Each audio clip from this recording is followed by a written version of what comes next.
vamos a pasar a la teología propia.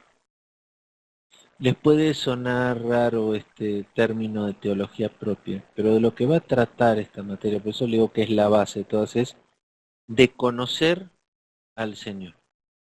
Vamos a hablar mucho de doctrina. Vamos a hablar de cuáles son los nombres del Señor, cuáles son los atributos del Señor, ¿sí? Cuáles son las razones para creer en su existencia. De eso trata esta materia, de conocer al Señor. Así que yo les diría que todos estén muy atentos, afilados, para que no se les pierda nada de esta materia.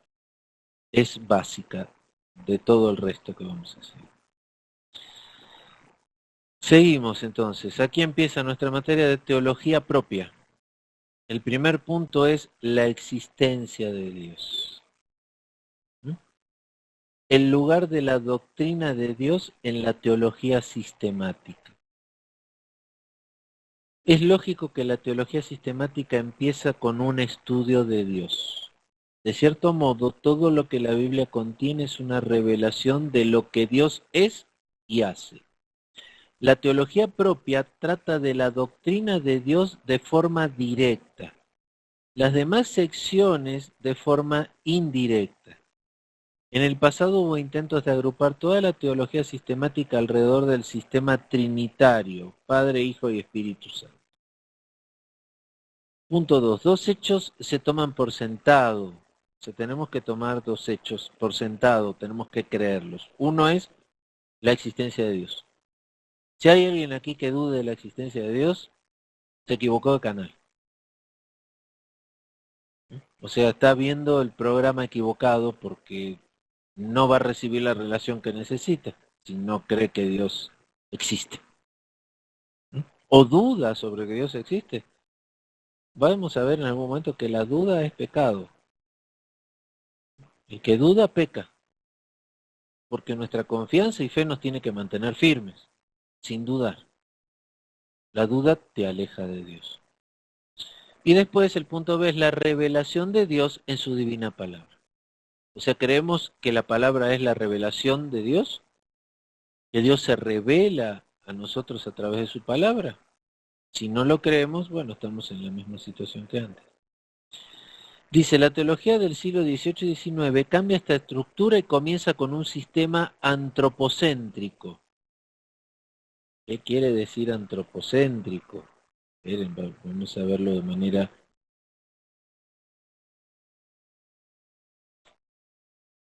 Significa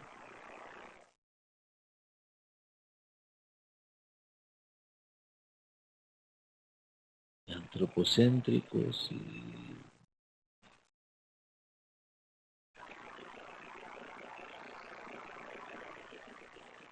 El antropocentrismo es una teoría filosófica en la cual se concibe el ser humano y sus intereses como el centro de todo, por lo que se produce una supeditación de lo demás y a las necesidades y el bienestar del ser humano. Entonces aquí estamos diciendo que es antropocéntrico. ¿Qué quiere decir? Que cuando cambian a esta estructura se alejan de Dios porque ponen al hombre en el centro. Antropocéntrico significa que el hombre es el ser humano y sus intereses son el centro de todo. Entonces, con esto tenemos que tener cuidado, que ya empezó en el siglo XVIII a poner el hombre como centro y no a Dios como centro. Y estas teologías siguen avanzando todavía hoy en día. Cuidado con eso. Bueno, el punto B, las pruebas bíblicas de la existencia de Dios. La Biblia presupone la existencia de Dios. Cada prueba para la existencia de Dios, de cierto modo, ya presupone su existencia. La teología reformada siempre ha considerado la existencia de Dios como una presuposición razonable, sin pretender que se pueda demostrar este hecho siguiendo una argumentación racional. Yo he escuchado muchas veces a gente discutiendo con gente tratando de racionalmente explicar por qué Dios existe. Es imposible, porque la existencia de Dios, el entendimiento de la existencia de Dios es revelación, no es razonamiento. Acuérdense que somos criaturas que Dios no hizo para que entendamos, nos hizo para que creamos. Esa es el fundamento de la fe cristiana. Entender que no fuimos hechos para entender. No tenemos que tener ansia y desesperación y hambre de entender, porque ahí es donde muchos tropiezan en el camino cristiano, porque no todos vamos a entender. Muchas veces vamos a tener que decir, pues no entiendo, porque Dios no quiere todavía que lo entienda. Punto. Y no fui hecho para entender, no tengo la necesidad de entender muchas veces, pero sí fui hecho para creer. Y tengo la necesidad de creer. Esa es la base de la fe. No porque no entiendo puedo poner en duda mi fe. Pero sin embargo, en el caminar cristiano hay mucha gente que pone en duda su fe porque no entiende. Está destinado a tropezar. Y a tropezar con la misma palabra. ¿Sí? O sea, ¿cuántos de ustedes quieren entender? Pueden estar equivocados. Pero ¿cuántos de ustedes quieren creer? Ahí no va a haber error. Bueno. Punto 2. El cristiano acepta la existencia de Dios por la fe. Esta fe a su vez se basa sobre evidencias principalmente tomadas de la Biblia. La Biblia no da ninguna prueba para la existencia de Dios. Esto es importante, o sea, grábenselo, porque muchas veces vamos con la Biblia a querer demostrarles a alguien que Dios existe. Y esta es una verdad universal. La Biblia no da ninguna prueba para la existencia de Dios. Dios no quiere probarle a nadie que existe. Él no quiere convencer a nadie de que Él existe.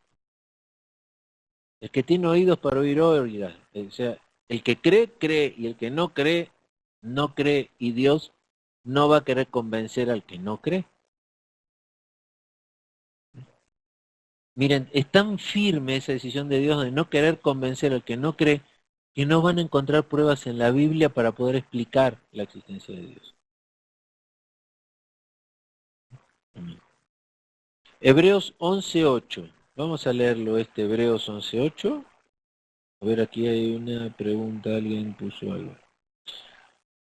Ray, un ejemplo son las sectas que niegan la Trinidad por no entenderla y decir que no es posible que Dios exista, la persona del Padre, el Hijo y el Espíritu Santo. Ese es uno de los puntos más controversiales, o sea, ¿cómo entender tres personas en una? No se puede, no es razonable, no es racional. O lo creo o no lo creo. Pero no lo voy a poder explicar. ¿Cómo convenzo? A ver, esto sería como tratar de explicarle los colores a un ciego. A ver, ¿cómo harían para explicarle los colores a una persona que fue ciega toda su vida? Aquí es lo mismo, como no fuimos hechos para entender, muchas de las cosas de Dios para nosotros son como los colores y somos ciegos. No tenemos una entrada en el mundo espiritual porque con este cuerpo no podemos entrar en el mundo espiritual y no podemos entender las cosas del mundo espiritual. Pero sí las podemos creer. Podemos creer que sí existen, que están ahí y que nos influyen y, y que afectan sobre nuestra vida. ¿Sí? Bueno, sí, la doctrina del Espíritu Santo es una de las más controversiales, ¿no es cierto? O sea, de la Trinidad, la doctrina de la Trinidad es de la más controversial, no se puede explicar con razón y con la razón. Y vamos a ir a Hebreos, perdón, Hebreos 11:8. Dice, por la fe Abraham, siendo llamado, obedeció para salir al lugar que había de recibir como herencia, y salió sin saber a dónde iba. Por eso es el padre de la fe, ¿no es cierto? O sea, ¿alguna vez salieron de algún lugar guiados por el Espíritu sin saber a dónde iban? ¿O se plantaron y le dijeron, no, no, no, señor, espera, espera, dame el mapa, el boleto de avión y todas las indicaciones de qué voy a hacer al llegar? Es más, si hablan otro idioma, quiero también el traductor, ¿no es cierto? O sea, la manera de pensar del hombre no es la de Dios. Quiere que tan ciegamente le obedezcamos como Abraham. Que si nos dice ve, vamos, sin saber a dónde vamos. Amén. La fe en su existencia es básica para cualquier intento de conocerle. La revelación de Dios en su palabra es la base de nuestra fe en la existencia de Dios. La revelación de Dios en su palabra es la base de nuestra fe en la existencia de Dios. Oseas 6.3. Oseas 6.3 dice. Oseas 6.3. Y conoceremos y proseguiremos en conocer a Jehová, como el alba está dispuesta a su salida y vendrá a nosotros como la lluvia tardía y temprana a la tierra. Amén. Nosotros hoy en día podemos explicar el proceso por el cual se produce la lluvia, pero para los hombres de la época de la Biblia la lluvia era un misterio. Miren, hay una parte donde Jesús, cuando Nicodemo va de noche a hablarle, utiliza un juego de palabras donde lo lleva Nicodemo a, a un problema racional que en el cual choca Nicodemo, cuando le dice, te es necesario nacer de nuevo. Porque en ese tiempo uno de los misterios más grandes que había en los judíos era cómo se forma el niño. Era un misterio. ¿Cómo era que podía ser que un niño se formara en la pancita de la mamá y naciera? Era uno de los misterios más grandes. Hoy en día nosotros ya por medio de la ciencia sabemos perfectamente del óvulo, espermatozoide, la división celular, cómo crece el niño y todo. O sea, tenemos información que ellos no tenían.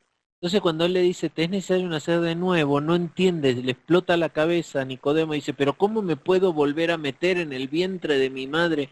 O sea, chocó contra uno de los misterios más grandes de esa época. ¿Sí? Entonces, muchas veces Dios todavía con nosotros trata de la manera que trató con Nicodemo. Nos lleva a impactos más allá de nuestro mismo conocimiento científico. ¿Sí? Y Dios nos puede confrontar con cosas que podemos no entender en lo más mínimo y decir, ¿what? ¿De qué? ¿Cómo? ¿Cómo puede ser que eso sea así? ¿Por qué Dios nos quiere llevar a esos puntos? Justamente para que creamos sin necesidad de entender. ¿Mm? ¿Somos capaces de creer sin necesidad de entender? Porque Dios nos va a confrontar con esa realidad. Nos va a llevar a ese punto. A todos nosotros, ¿eh? Todos nosotros vamos a tener que enfrentar esas situaciones con Dios. Porque Dios justamente cuando forja nuestra fe y nos prepara para su reino, una de las cosas más importantes que Él toma en cuenta es que seamos capaces de obedecer sin entender. ¿Sí? De que somos capaces de comportarnos para lo que fuimos creados, para creer sin necesidad de entender. Amén. Entonces, el conocimiento personal y exacto de Dios es resultado de una comunión íntima con Dios. Ninguno de nosotros va a poder entender un poquito más de Dios si no tenemos una relación con el espíritu de ese Dios. Un poquito la cámara está muy arriba. ¿Sí? Necesitamos tener esa revelación y comunión del Espíritu de Dios para comprender mejor a Dios. O sea, Dios quiere tener un trato personal con cada uno de nosotros y revelarse de manera personal a cada uno de nosotros. Hay algo importante que también tenemos que conocer, muy importante en el camino de Dios, y más cuando ministramos, cuando alguno de ustedes vaya a predicarle a alguien. La experiencia personal de cada uno de nosotros en cuanto a la relación con Dios no sirve para explicar la relación con Dios, porque Dios trata de manera diferente con cada persona. Tiene una relación, Él lo quiere hacer así, lo quiso hacer así. Cada uno se comunica y se relaciona con Dios de una manera privada, personal y única. Entonces, cuando la Biblia habla de escuchar la voz de Dios, si yo te pongo 50 personas que están en el Espíritu y que escuchan la voz de Dios, vas a tener 50 versiones diferentes de cómo escuchan esa voz de Dios. Uno te va a decir que es como un susurro, otro que es como algo fuerte, otro como un cassette que te meten en la cabeza, otro como... Todos van a tener una explicación diferente. Por eso cuando uno le habla a otro de la relación con Dios, no se vale de su propia interpretación o su propia relación personal con Dios. Porque Dios trata diferente con cada persona. ¿Sí? Hay veces en iglesia yo he luchado contra algunas doctrinas eclesiásticas donde quieren imponerle a la gente que tengan que necesitan entender o escuchar a Dios de determinada manera. ¿Sí? O sea, yo he estado en reuniones donde te dicen, la unción baja y tienes que sentir como cosquilleo la unción. No, o sea, no lo sientes, o sea, están tratando de sugestionar a la gente, ¿m? Pero no es la manera de entender a Dios. ¿M? Yo puedo sentirlo como agujitas así, que me cosquillea la presencia del Señor, pero yo solo lo voy a sentir así, los demás lo van a sentir diferente. Entonces, ¿cómo lo voy a explicar? Los voy a poner a todos, hasta que no sientan el cosquilleo, no se van, porque si no, no tienen la unción. Sí, pero ustedes se ríen, Rey te ríes, pero así pasa en muchas iglesias. ¿Quieres escuchar lo más ridículo que encontré en una iglesia? No lo vas a poder creer. Otros pastores que me llevaron a esa iglesia, que me hablaron de esa iglesia, la llamaban la iglesia del vómito santo. Si no vomitabas, no expulsabas todo lo malo que tenías. Entonces, todos allá entrabas y te daban la bolsita. Porque para expulsar lo malo y todo tenías que vomitar. Y a todos los inducían a que si no vomitaban, no habían recibido la bendición del Señor. Sí, les puede sonar ridículo, pero estaba llena esa iglesia, ¿eh? Eso sí, estaban todos delgados, por lo tanto vomitar. O sea, sería la del régimen del vómito la iglesia, pero les puede sonar ridículo, pero es cierto, si quieren les puedo decir dónde está. Está camino a Puebla. Bueno, del DF, camino a Puebla. No me acuerdo cómo se llama, pero tengo el lugar identificado. Porque un pastor vivía en ese residencial muy grande donde a la entrada del residencial estaba esa iglesia. Un pastor conocido.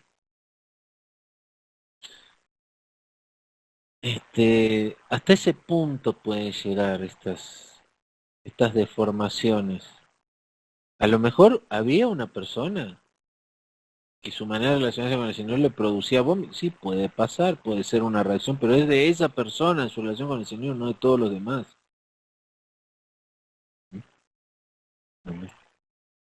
Ahí está Julie, por ahí donde yo creo que ya les había contado, ¿no? La iglesia del vómito santo ya habíamos hablado. Bueno. Vamos a seguir con el texto. El punto C dice, argumentos filosóficos para la existencia de Dios. A lo largo de la historia, varias pruebas para la existencia de Dios han sido diseñadas. Algunos de estos argumentos fueron usados en su día por Platón y Aristóteles. Vamos a estudiar brevemente los más importantes de estas pruebas.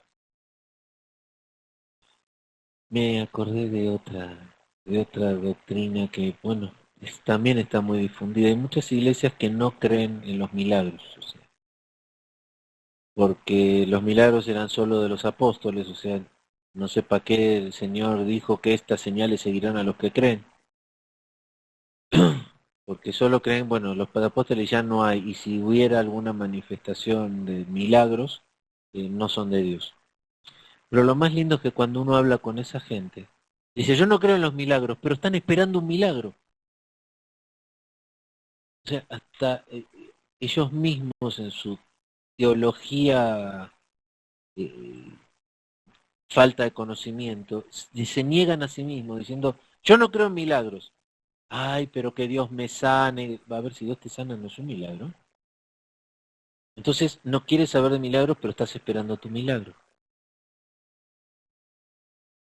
Así de contradictorio es el ser humano. Pues bueno. Entonces, argumentos filosóficos para la existencia de Dios. A lo largo de la historia, varias pruebas de la existencia de Dios han sido diseñadas. Algunos de estos argumentos fueron usados en su día por Platón y Aristóteles. Vamos a estudiar brevemente los más importantes. El primero es el argumento ontológico, usado por Anselmo de Canterbury y Descartes. Es un argumento a priori, es decir, procede de la causa para demostrar el resultado. Argumento: el hombre tiene la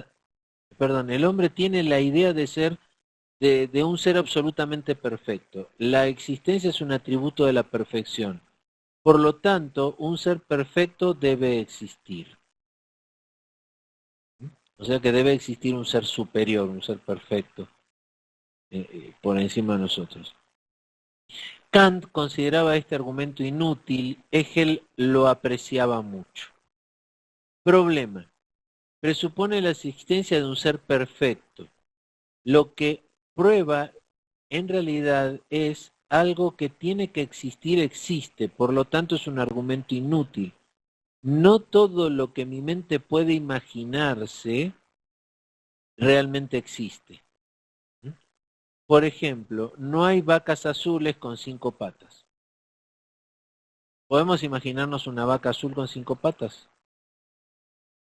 Sí, yo puedo. Y hasta le pongo pintitas. Híjole, ustedes porque son muy jóvenes y vinieron de la época de las películas y la televisión, pero cuando yo era chico había que imaginarse las cosas leyendo. La televisión solo eran 2 horas al día en blanco y negro, no había mucho para la imaginación. Así que si desarrollan su imaginación, perfectamente se van a poder imaginar una vaca de 5 patas azul y con pintitas rojas. Es más, el hombre tan imaginativo que ya tenemos a los extraterrestres así grisecitos, cabezones, con ojos grandotes, saltones. Para imaginar está fácil. Bueno, este era el argumento ontológico, es decir, que como tiene que haber un ser perfecto y creador. El argumento cosmológico, argumento, todo lo que existe tiene que tener una causa. El universo tiene que tener una causa infinita. Problema: si todo lo que existe tiene que tener una causa, Dios también tiene que tener una causa. Resultado: cadena de causa y efectos que no termina nunca. Además, cada cosa que existe puede tener más de una causa. También el universo. Después viene el argumento teológico, teleios, dirigido hacia una meta, argumento. De cierto modo es una ampliación del argumento cosmológico. El mundo es un mundo armónico y ordenado. Esto requiere la existencia de un ser inteligente que creó al mundo y que dio al mundo un propósito para su existencia. Yo me imagino lo que está pasando por la mente de todos ustedes, que todo esto que estamos hablando es ridículo. Sí, lo sé, estamos hablando de algo ridículo, totalmente ridículo, pero así de ridícula es la mente humana. Todas estas filosofías que estamos hablando existieron y todavía existen, por más ridículas que parezcan. El hombre en su necesidad de entender, en vez de creer, se va por estos caminos. Bueno, No prueba ni la existencia de Dios ni la de un creador, solamente la de un arquitecto que diseñó el mundo. O sea que el mundo es más una matrix que un mundo. El argumento moral. A Kant le gustaba este argumento mucho. Forma la base de su imperativo categórico. Argumento. El hombre es un ser moral que busca la perfección moral. Híjole, no nos incluía a México y a Latinoamérica en este.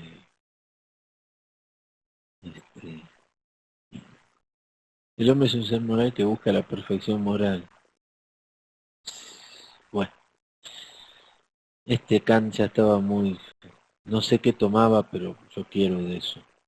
Por lo tanto, debe existir un ser superior que dé realidad a esta aspiración humana. Además, muchas veces existe una disparidad entre el mal comportamiento humano por un lado y su bienestar por el otro. Por lo tanto, debe existir un gran árbitro que un día ejercerá justicia. Problema, este argumento puede indicarnos la existencia de un ser santo y justo, pero esto no implica la existencia de Dios, que además es creador y caracterizado por perfecciones infinitas. Sí, la negación de la existencia de Dios. Bueno, acá estaban los argumentos filosóficos, ahora van a venir los argumentos de negación de la existencia de Dios. La idea de la existencia de Dios es prácticamente común entre todas las naciones, culturas y pueblos. Al mismo tiempo hay gente que niega la existencia de Dios. La negación absoluta de la existencia de Dios. Existen dos tipos de ateos, ateos prácticos y ateos teóricos. Ateos prácticos viven como si Dios no existiera, aunque a lo mejor teóricamente creen en Él. Ateos teóricos niegan a Dios en base de razones filosóficas. Se puede afirmar que nadie nace ateo. Esto indica que Dios puso en el hombre la necesidad de buscarle, lo cual forma parte de nuestra creación a la imagen y semejanza de Dios. La Biblia mismo afirma la existencia de ateos. En el Salmo 10.4, a ver qué dice el Salmo 10.4. Vamos a ir al Salmo 10.4. Dice, el malo, por la altivez de su rostro, no busca a Dios. No hay Dios en ninguno de sus pensamientos. O sea, malo rayá, impío criminal. ¿Qué quiere decir el Salmo 10.4? Entonces está reconociendo la existencia de ateos en la Biblia. Gente que niega categóricamente a Dios. Salmo 14.1. El 14.1 dice el necio en su corazón, no hay Dios. Necio, naval, persona insensible para Dios. Aquí tenemos otro tipo de ateo en la palabra. Estos dos versículos posiblemente se refieren a ateos. Efesios 2.12 habla del hecho de lo que los efesios vivían en un tiempo sin Cristo y por lo tanto sin Dios. Gramatical ateoi. A ver, Efesios 2.12. Efesios 2.12 dice, en aquel tiempo estabais sin Cristo, alejados de la ciudadanía de Israel y ajenos a los pactos de la promesa, sin esperanza y sin Dios en el mundo. Ese tipo de personas pueden perfectamente llevar una vida buena, pero solo según el juicio humano. Nosotros podemos creer que llevamos una vida buena, pero eso solo pasa en el juicio humano, no en el juicio de Dios. Los ateos teóricos normalmente se dividen en tres grupos. Estábamos viendo a los ateos prácticos. Ahora vamos a los ateos teóricos. Ya encontramos en la Biblia los ateos prácticos dos versículos. Los ateos teóricos normalmente se dividen en tres grupos. Ateos dogmáticos niegan rotundamente la existencia de Dios. Ateos escépticos dudan que el ser humano tenga la capacidad de determinar si Dios existe o no, y los ateos críticos no hay pruebas para la existencia de Dios. Y ya hablamos de que Dios no da pruebas en su palabra de su existencia, porque el que abre su palabra se presupone que cree en Dios, que cree en la existencia de Dios. Entonces, ateos dogmáticos, niegan totalmente. Escépticos, o sea, no podemos nosotros saber si Dios existe. Y los críticos, no hay ninguna prueba para la existencia de Dios. De cierto modo, el segundo y tercer grupo deberíamos clasificar como agnósticos. El resultado de la práctica es el mismo, no hay razón para rendir culto a Dios. 2. Conceptos falsos de Dios que equivalen a su negación. A. Dios como ser impersonal. Básicamente este es el concepto del deísmo. Dios se ha retirado del mundo y no tiene interés en el hombre. Dios es visto como fuerza impersonal. ¿Ok? O sea, Dios como un ser impersonal. O sea que Dios se ha olvidado del hombre, se ha apartado y no tiene ninguna relación con el hombre. Después viene la idea del panteísmo. Ve a Dios como presente en el mundo pero indistinguible de su creación. ¿Mm? O sea, esto tiene que ver con el panteísmo. Miren, para que se entienda, vamos a buscar bien el significado de panteísmo.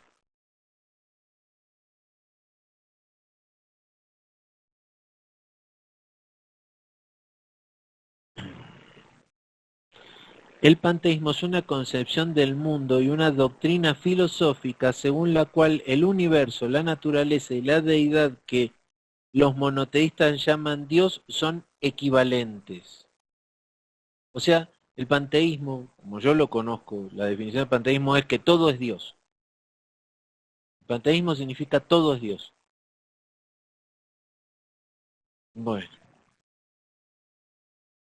Punto B. Dios como ser finito y personal. Esta idea está sumida en el politeísmo, ¿no? Es la idea que está detrás del politeísmo. Curiosamente, en el siglo pasado hubo filósofos que optaron por describir a Dios como un ser finito y sujeto a lugar y tiempo. Por la miseria que hay en el mundo, Dios no puede ser omnipotente. No pueden entender que la miseria que hay en el mundo no viene de Dios, es resultado de que el hombre se apartó de Dios. No de que Dios se apartó del hombre, sino que el hombre se apartó de Dios. Eso es lo que no pueden entender. Punto C. Dios como idea abstracta. La palabra Dios representa sencillamente un proceso cósmico o un poder universal. En otros sistemas Dios es equiparado a la sociedad, relacionado con el marxismo. ¿Sí? O sea que Dios es un proceso cósmico o un poder universal. En esto caería, por ejemplo, las teorías de la evolución, las teorías del desarrollo del universo a través de un Big Bang, ¿no es cierto? Hay un poder cósmico que nos rodea, ¿no es cierto? Es un poder universal, es impersonal, no tiene forma, no tiene nombre. O sea, no ven a Dios como una persona.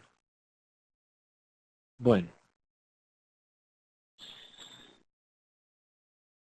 hasta ahí ese punto, vamos a entrar al punto 2. El punto 2 habla de la conocibilidad de Dios. ¿Qué tanto Dios puede ser conocido? ¿Creen que Dios puede ser conocido? ¿Creen que podemos conocer a Dios? Les voy a repetir algo que ya los dije antes. Dios anhela revelarse a nosotros. Lo anhela profundamente. Él quiere revelarse a cada uno de nosotros. Quiere que cada uno de nosotros lo veamos tal cual como Él es. Como lo vio Job cuando dijo, de oídas te había oído, mas ahora mis ojos te ven. Él quiere revelarse a cada uno de nosotros de esa manera. Lo desea, lo anhela. El que evita que eso pase somos nosotros mismos. Dice el punto A, Dios es incomprensible, pero conocible. Con nuestra mente no podemos comprender a Dios, no podemos entender a Dios, pero sí podemos conocerlo. Así como una persona que no podemos entender por qué actúa como actúa, o sea, podemos no entender su comportamiento, pero sí conocerlo. Dios es así. Dios es incomprensible desde el punto de vista humano. Y vamos a la palabra. Aquí cita a Job 11:7.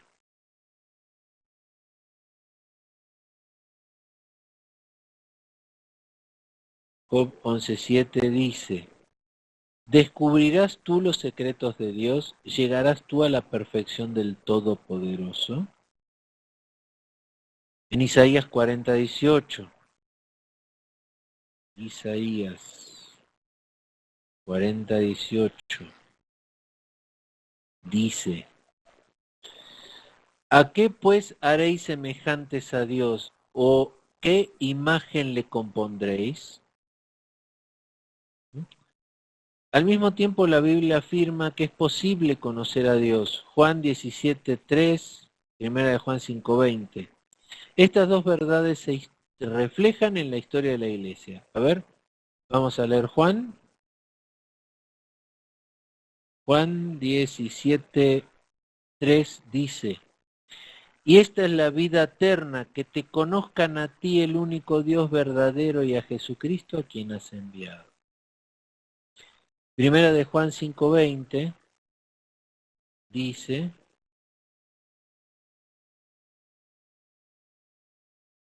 pero sabemos que el Hijo de Dios ha venido y nos ha dado entendimiento para conocer al que es verdadero. Y estamos en el verdadero, en su Hijo Jesucristo. Este es el verdadero Dios y la vida eterna. Hijitos, guardaos de los ídolos. De hijitos, guardaos de los ídolos, se pueden hacer prédicas, enseñanzas, qué es un ídolo. Y cuando uno entra a estudiar qué es un ídolo, pasa exactamente lo mismo que tratar de explicarle a otros cómo Dios se le revela o cómo Dios le habla a una persona. Porque cada uno de nosotros tiene un concepto diferente de ídolo, basado en esconder los ídolos propios, en no llegar a la comprensión de que tenemos ídolos, porque los definimos en nuestra propia conciencia, no como ídolos. Fíjense, es tan profundo el tema de la idolatría en cuanto a la teología, que el amor al dinero es una idolatría. El no poner a Dios primero en tu vida es una idolatría porque algo pusiste en su lugar. El hacerse una imagen de Dios a mi medida, como a mí me parece, con mi propio entendimiento, y adorar a ese Dios es idolatría. Si yo no entiendo verdaderamente a Dios, no puedo adorarle a Él. Si yo hice un Dios de acuerdo a lo que yo interpreto de Dios sin conocimiento y adoro a ese Dios, miren, yo puedo haberme hecho en mi mente la imagen de un Dios misericordioso y bueno y flojo o en cero en el área de justicia. Esos son los que siempre hablan, Dios es bueno, Dios te va a perdonar. No, pero mira, maté a 8 personas. No, Dios es tan bueno que te va a perdonar. Adulteré con 8 mujeres casadas. No, Dios te va a perdonar. O sea, omiten totalmente la justicia y ponen por delante la misericordia. Ese Dios del que están hablando es un ídolo. Porque Dios no es así. Si Dios fuera así, tan flojito, ¿se imaginan que David no hubiera tenido consecuencias de lo que hizo con Betsabé y lo que hizo con su marido? No hubiera tenido ninguna consecuencia. Dios le perdonó la vida, pero tuvo que pagar el precio. ¿Por qué? Porque nadie puede escapar a su justicia. Hay una combinación de justicia y misericordia. En el caso ese de David, la misericordia fue que preservó su vida cuando lo debería haber matado. Pero la justicia se basó en que de su propia casa vino su pena. Amén. Bueno, ahora dice, estas dos verdades se reflejan en la historia de la iglesia. Y hay un cuadrito muy interesante aquí, muy bonito, de color azul, donde va a ser difícil desmenuzarlo porque tenemos que ver cada uno de los términos que está usando, ¿no? Empieza por los padres de la iglesia. En los padres de la iglesia predomina el concepto filosófico de los griegos. Dios es un ser que no tiene atributos, pero que se ha revelado en el Logos, en su palabra. Los padres de la iglesia se basaban mucho en eso, que no tiene atributos. Los arrianos, que vienen de Arrio, a ver, aquí hay muchas preguntas. Uy, me pusieron muchas cosas. Perdón, ¿eh? Sí, vomito, eructos y gases. En algunos lugares los hace empujar para sentir los dolores de parto. También dicen algunas que si no hablan lenguas no has recibido el Espíritu Santo. Julie puso sí. Selene, a una vecina en su iglesia le dijeron que los dolores en su estómago era por brujería. Le ungieron aceite en el estómago y le hicieron vomitar. Le dijeron que ahí había sacado todo el mal. Sí, bueno, estábamos hablando de estas doctrinas de las iglesias, ¿no es cierto? Yo me imagino a Jesús cuando se encontró con el endemoniado Gadareno, y le dijo, bueno, a ver, vomita para que salgan, y es más, vomita sobre los cerdos para que entonces los demonios caigan sobre los cerdos. Híjole, el poder del Espíritu Santo es algo que el ser humano no logra entender.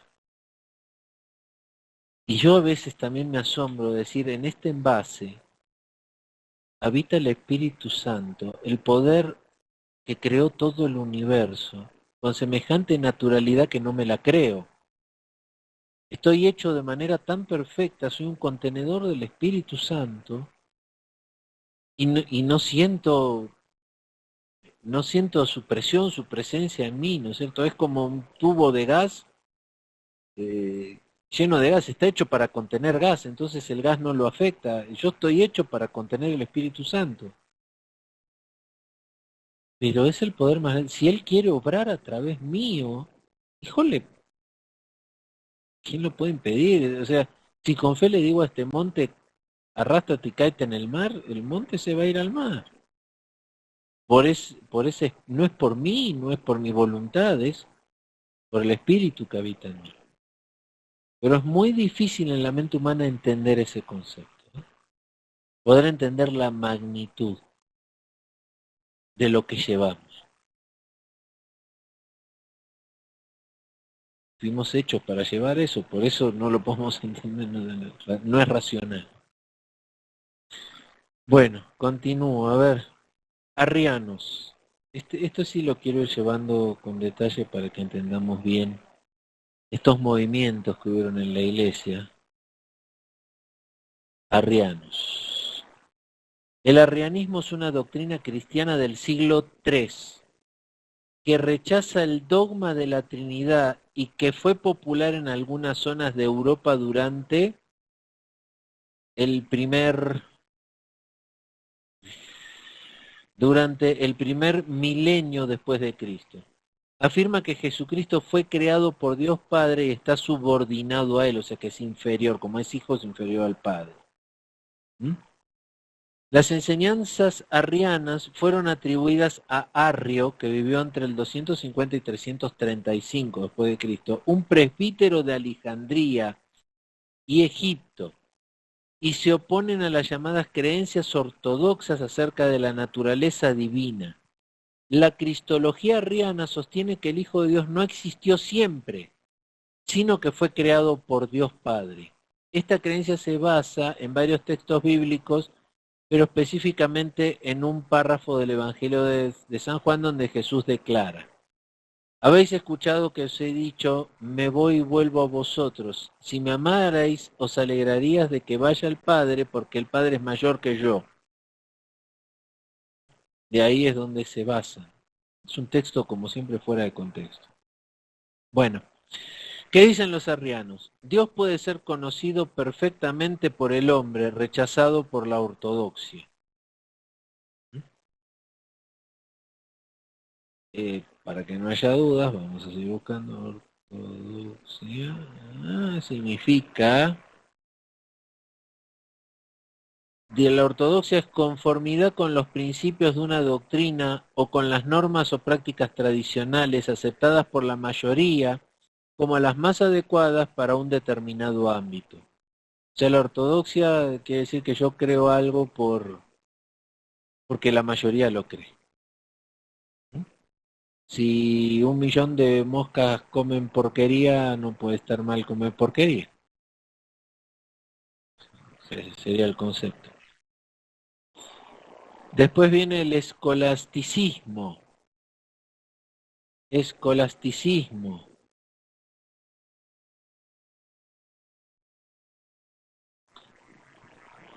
Escolasticísmico, cualidad escolástica, rígido, conservador o formalista. O sea que es un escolástico, es rígido, conservador o formalista. Viene de pensamientos jonios antiguos y viene de teorías muy míticas. ¿Qué dice el escolasticismo? Dice, no podemos conocer a Dios en su esencia, pero tal como Él se revela a nosotros y se relaciona con nosotros. O sea, no podemos conocer la esencia de Dios, solo podemos conocer la manera en que Él se revela a nosotros. Y después viene la Reforma. Ya sabemos, la Reforma en el siglo XVI dice, básicamente adoptan la misma postura, pero niegan la posibilidad de conocer a Dios a través de la revelación general. Lutero habla del Deus absconditus, de Deus revelatus. El hombre solamente puede aprender acerca de Dios y conocerla a través de la Biblia bajo la iluminación del Espíritu Santo. O sea, este es el texto verdadero. Solo podemos conocerle a través de su palabra y bajo la revelación del Espíritu Santo. Es posible conocer a Dios, pero nunca de un modo perfecto. Y esto tampoco cambiará en la eternidad. Lo finito no puede comprender lo finito. O sea, lo finito no puede comprender lo infinito. Es imposible dar una definición adecuada y total de Dios porque Dios no puede ser resumido bajo un concepto superior. Al mismo tiempo, el hombre puede conocer a Dios lo suficiente como para vivir en comunión con Él, para que Dios alcance su propósito en la vida de un ser humano. Hoy vamos a llegar hasta aquí, mis hermanos, ya llegamos al tiempo. Hay una pregunta por aquí, por lo visto. Los arrianos hoy en día son las enseñanzas de los testigos de Jehová. Ojalá solo fueran esos, mi querido Ray. Te puedo asegurar que estamos infiltrados de arrianos en nuestras iglesias. Estamos infiltradísimos. Y muchos lo malo es que no lo manifiestan, ¿no? Se acomodan ahí en el montón y son muy difíciles de detectar. A veces necesitamos como pastores la revelación del Espíritu para poder detectar a los arrianos y poder ministrarles correctamente. Bueno, entonces estamos en la página 5. Voy a tomar nota de hasta donde llegamos hoy. Punto B, la negación.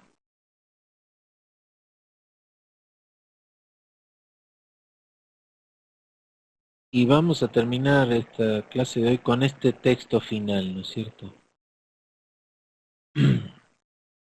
Dios no puede ser asumido bajo un concepto superior. Aquí, al mismo tiempo, este texto los voy a dejar como final. Al mismo tiempo, el hombre puede conocer a Dios lo suficiente como para vivir en comunión con Él, para que Dios alcance su propósito en la vida del ser humano. Vamos a poder conocerle lo suficiente y necesario para poder vivir con Él en comunión. Y para permitirle a Él que pueda cumplir su propósito en cada uno de nosotros. ¿Mm? ¿Cuántos quieren que Dios cumpla su propósito en cada uno de nosotros? Bueno, estamos capacitados, preparados para conocerle lo suficiente para que eso pueda pasar. ¿Y quién va a limitar lo que podamos conocer de Él? Es Él mismo. Porque es por medio de su revelación que lo vamos a conocer, y la revelación la maneja el Señor. Él dice hasta dónde. ¿Mm? Podemos estar preparados para recibir esa revelación. Amén. Bueno, hasta aquí con nuestro texto de hoy, si les parece. Como siempre, en el fin de semana subiré esta clase. Ya voy a parar la grabación